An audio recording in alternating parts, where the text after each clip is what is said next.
এক মধ্যবিত্ত পরিবারের ছেলে মাধ্যমিক পরীক্ষায় ৯৫% নাম্বার পেয়েছে।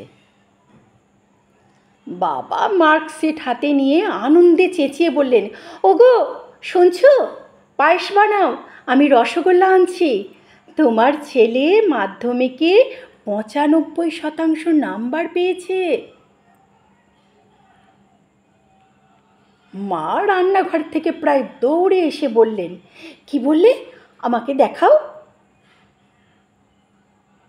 ছেলে মাঝখানে ফট করে বলে উঠল, বাবা, মাকে রেজাল্ট দেখিয়ে কি হবে? মা কি লেখাপড়া জানে? মা তো আঙুল ছাপ, নিরক্ষর, মার্কশিট পড়তেই পারবে না। মায়ের চোখ ভিজে উঠল। আঁচল ঢাকা দিয়ে রান্নাঘরে চলে গেলেন পায়েস তৈরি করতে।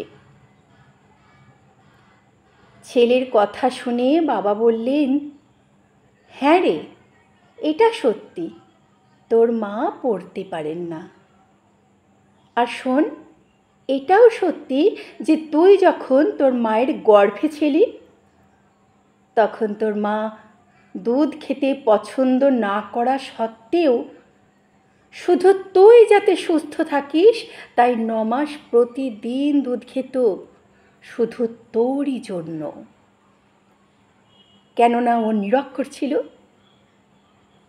সকাল ৭টার সময় তোকে স্কুলে নিয়ে যেতে হবে, তাই তোর মা ভোর ৫টার সময় ঘুম থেকে উঠে তোর পছন্দের জলখাবার আর টিফিন তৈরি করত। কেননা ও নিরক্ষর ছিল। যখন তুই রাতে পড়তে পড়তে ঘুমিয়ে পড়তিস তখন তোর মা তোর বই খাতা তোর ব্যাগে সাজিয়ে রেখে নিজে শুতে যেত।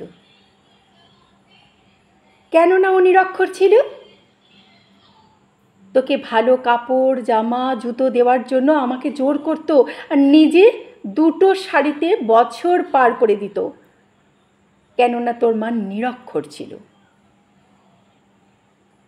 তোর মা ভালো খাবার বানিয়ে তোকে আমাকে খাইয়ে নিজে যা হোক কিছু খেয়ে নিত।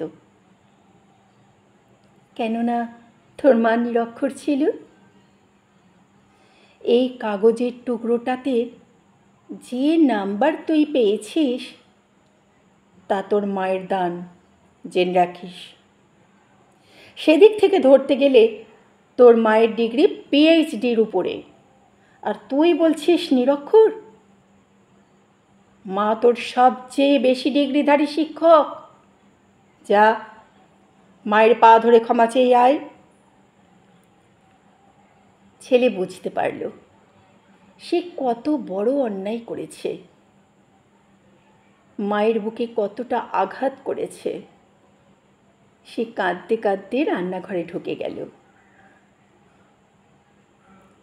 অনেক সন্তানই নিজেদের মা বাবাকে অপমান করে, ছোট ছোট কারণে রাগ দেখায়, অভদ্র ভাষা ব্যবহার করে কথা বলার সময়।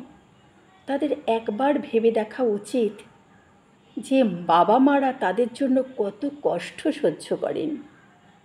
নিজেদের ইচ্ছা শখ আয়েশি জীবন সব অভিলাষ জলাঞ্জলি দিয়ে অবদমন করে বহু আত্মত্যাগের মধ্য দিয়ে সন্তানকে মানুষ করে তোলেন। সন্তান প্রতিষ্ঠিত হলে তারা কত খুশি হন।